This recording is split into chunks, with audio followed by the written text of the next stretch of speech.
ഏറ്റവും നല്ല നാട് മക്കയാ. എന്തുകൊണ്ട്? അവിടെയാണ് ആദരവായ പ്രവാചകൻ നബി മുഹമ്മദ് മുസ്തഫ സല്ലല്ലാഹു അലൈഹി വസല്ലമ തങ്ങൾ ജനിച്ചത് മക്കയിലാ. പെങ്ങള് നബിതങ്ങൾ ജനിച്ചത് മക്കയിലാണ്. ആ മക്കയിലാണ് അല്ലാഹു കഅബാലയം പോലും അവിടെ നിന്ന് പണിതത്. അതുകൊണ്ട് ഖൈറുൽ ബിലാദ്, ഏറ്റവും നല്ല നാട് മക്കയാ. ഇനി രണ്ടാമത്തെ നാടേതാ? അത് മദീനയാ. ചെറുപ്പക്കാരാ,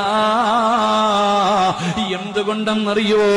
അവിടെയാണ് ആദരവായ പ്രവാചകൻ നബി മുഹമ്മദ് മുസ്തഫ സല്ലല്ലാഹു അലൈഹി വസല്ലമ തങ്ങൾ കിടക്കുന്നത് അവിടെയാണ്. ആ മദീനയിലാണ് നബി തങ്ങൾ കിടക്കുന്നത്. ലോകത്തിലെ ഏറ്റവും വലിയ രണ്ടാമത്തെ നാട് മദീനയാ. മൂന്നാണ് ബൈത്തുൽ മുഖദ്ദസ്.